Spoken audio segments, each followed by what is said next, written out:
kurang sehat, jadi saya izin untuk pakai masker. Dan nanti kalau misalnya di tengah-tengah penyampaian materi saya ada batuk-batuk atau saya izin minum sebentar, saya mohon maaf di awal ya Bapak Ibu. Jadi perkenalan, nama saya Nindya Abayani, saya ibu rumah tangga sebetulnya, tapi punya latar belakang saya sebagai seorang psikolog. Saya punya putri dua, yang pertama 14 tahun dan yang kedua 4 tahun.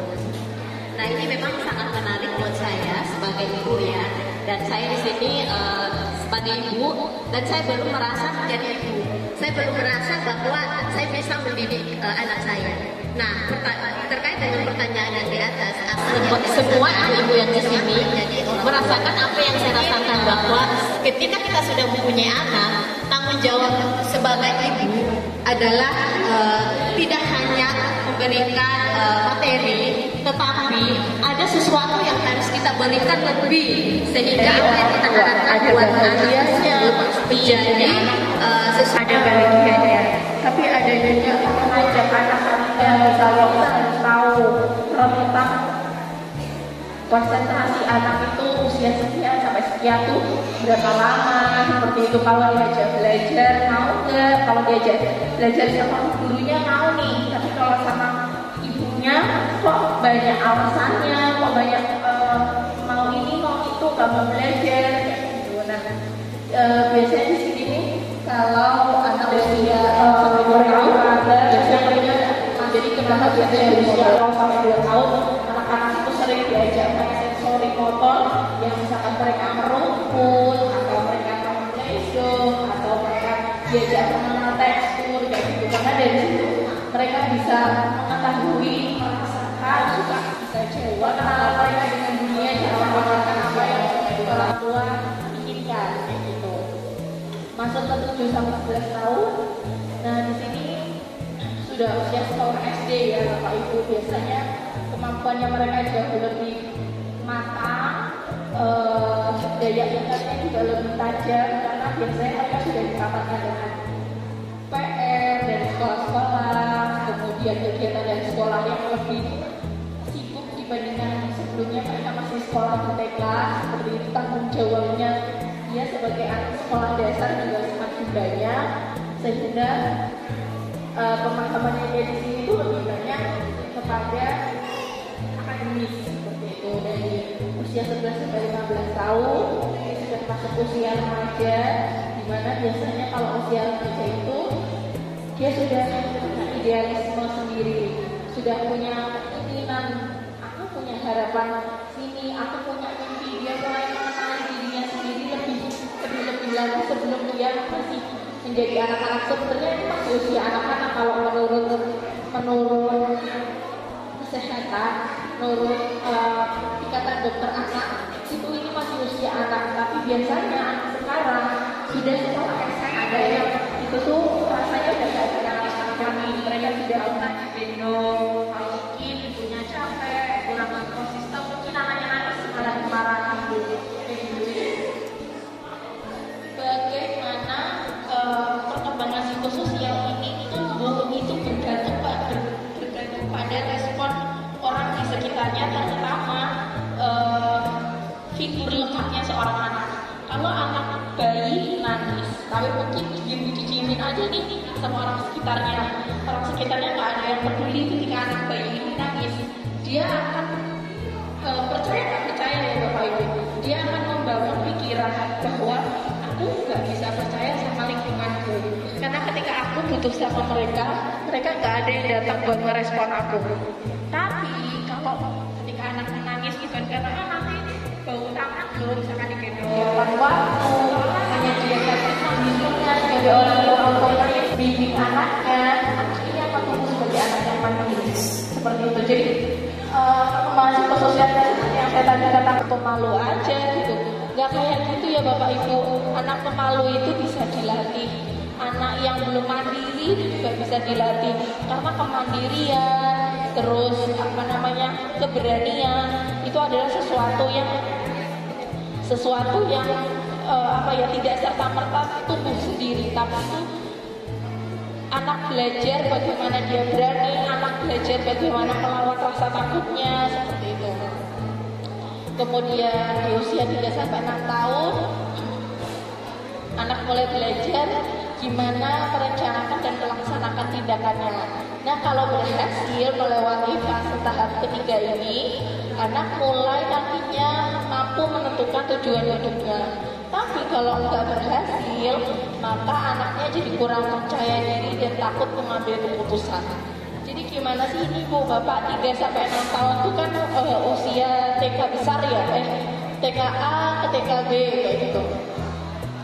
Di sini anak-anak mulai rasa ingin tahunya makin tinggi, dia mulai bisa punya banyak akal. Dia pengen coba di rumah boleh, di sekolah nggak boleh, di sekolah boleh, tapi di rumah nggak boleh. Jadi guru pengennya berbeda ini sama orang ayahnya, di rumah. Kemudian saya kerjain pekerjaan yang lain, baru pulang sekolah saya cukup banget. Dan dia sudah bisa melalui itu sekitar mungkin 2 bulan terakhir ini, kayak gitu, bahwa saya memahami bahwa fase belajar anak itu nggak bisa disamaratakan. Satu anak dengan anak yang lainnya mungkin berbeda, usianya sama 3 tahun, sama 3 tahun, tapi yang satu mungkin beratnya 20 kilo, yang satu beratnya cuma 13 kilo, seperti itu.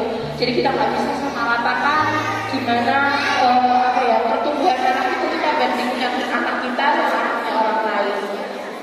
Nah, ini usia 3 tahun. Tapi kalau di sini benar-benar nggak bisa nulis, nggak bisa baca, nggak bisa buku, jadi mendapat yang susah. Terus auditory pada dasar pembelajaran, cerebral palsy itu gangguan otak ya, perkembangan kesulitan dalam mengembangkan otak itu. Nah, conduct disorder biasanya seringkali usia remaja, yaitu gangguan emosi yang berlangsung lama dan mengganggu banyak orang.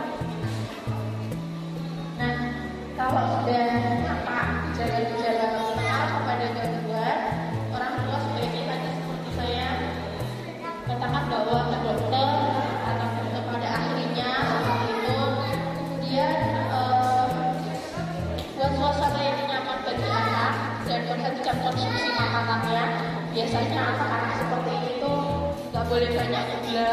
Kalau anak-anak zaman sekarang tuh kalau kebanyakan gula itu biasanya terlalu aktif gitu ya, terlalu bersemangat kayak gitu. Ya, terus buat aturannya jelas, jadwal rutin dan yang mudah dipahami sama anak. Nah, kalau ternyata jadi orang tua tuh capek, lelah gitu ya Bapak Ibu, kemudian harus kayak gimana? Nah, ini bisa dibaca bahwa yang harus dijaga, yang harus dipertahankan kewarasannya itu bukan cuma anaknya aja, tapi orang tuanya juga. Sebelum mengurus anak, saya mungkin sedikit banyak orang tua gitu Bapak Ibu, kalau saya datang dulu beberapa, ya mungkin gak cuma di Jawa ya, di Jayapura juga saya sering dengar anak usia dini seperti teman TK, tapi bicaranya mungkin sudah kurang baik, kemudian juga mungkin ada yang suka pukul teman ataupun temannya seperti itu. Sekali lagi kita harus tahu pola anak yang tahu terhadap anak yang sudah istilahnya dengan gadget.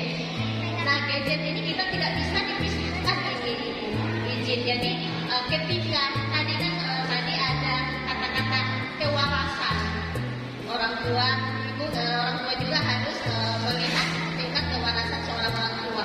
Nah, di sini saya merasa bahwa saya itu sebenarnya tidak waras, karena ketika kebetulan saya bekerja. Nah, ketika saya pulang bekerja, anak saya sudah ngamuk, nggak mau diatur, ternyata dia itu mau main gadget seperti itu. Nah, di sisi dia Bapak Ibu yang belajar bukan cuma gurunya aja, bukan cuma anaknya aja, tapi orang tua